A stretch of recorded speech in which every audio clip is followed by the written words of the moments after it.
सर्दी के बारे में इतनी बार इतनी सारी बातें की गई, लेकिन जिस सर्दी को आप एंजॉय करते हो या उसमें कप कपाते हो, ये उस पर डिपेंड करता है कि आप कितना कमाते हो। जी हाँ, सर्दी का मौसम कुछ लोगों के लिए मज़ा है तो कुछ लोगों के लिए सज़ा है।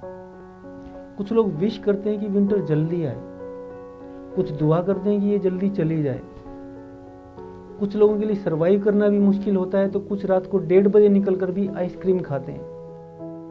अब इन दो कैटेगरी के लोगों के बीच का गैप खत्म करने की एक कोशिश, एक सराहनीय प्रयास हरियाणा के भिवानी शहर में वैद्य स्वामी दयानंद गिरी जी कर रहे हैं। कैसे, वो मैं आपको जरूर दिखाऊंगा।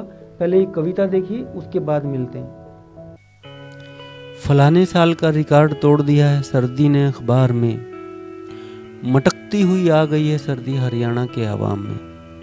कोहरा कर रहा है धुंधला गरीब की आवाज को, सिकुड़ा हुआ बैठा है वो बोरी के आकार में। घर पे माँ के लाल ने पहन ली है बाबू बनकर ऊन की टोपी, और फुटपाथ पर तड़प रहा है माँ का लाल नंगे बदन बुखार में। मटकती हुई आ गई है सर्दी हरियाणा के आवाम में।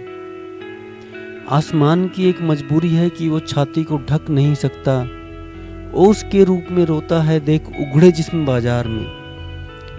मफलर में लिपटा सो रहा है सड़क पे रिक्शा वाला, आधी रात का दर्द समेटे खुशियां बिक गई है भंगार में, क्योंकि मटकती हुई आ गई है सर्दी हरियाणा के आवाम में। तसले की आग देख रही है सिसकते हुए हाथों को, जैसे उन्हीं हाथों ने मांगा हो उसे अपनी किसी दरकार में।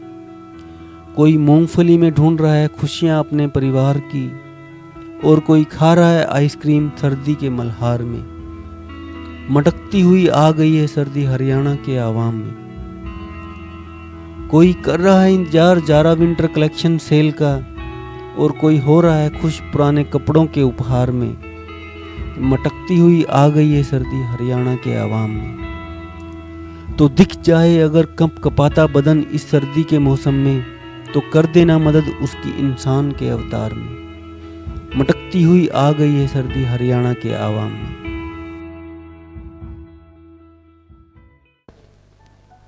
हर साल सैकड़ों लोग हरियाणा में ठिठुरती सर्दी से जूझते हुए दम तोड़ देते हैं, और कई बार हम घर लौटने की जल्दी में भूल जाते हैं कि कुछ लोगों के तो घर ही नहीं है। दुनिया में केवल 2 चीज ही ऐसी है जिसे देने से किसी का कुछ नहीं जाता, पहली मुस्कुराहट और दूसरी दुआ। बल्कि इन्हें जितना बांटेंगे उतना ही पाएंगे। भिवानी शहर में स्वामी दयानंद गिरी जी पिछले कई सालों से सर्दी से ठिठुरते लोगों के चेहरे पर गर्म मुस्कान लाने के प्रयास में जुटे हैं, और अस्वस्थ रहते हुए भी इंसानियत के अवतार के रूप में इस वर्ष भी जरूरतमंद लोगों के बीच में आगामी 29 नवंबर को रजाई वितरण कर रहे हैं। बिना किसी गवर्नमेंट सपोर्ट या फंडिंग के ये पिछले 25 सालों से इस पुनीत कार्य को लगातार जारी रखे हुए। इस सर्दी के मौसम में क्यों न जरूरतमंदों को एक गर्म मुस्कान भेंट की जाए। आप भी स्वामी जी की इस पहल के भागीदार बन सकते हैं, किसी जरूरतमंद की मदद करके। जी हाँ, करके देखिए, अच्छा लगता है।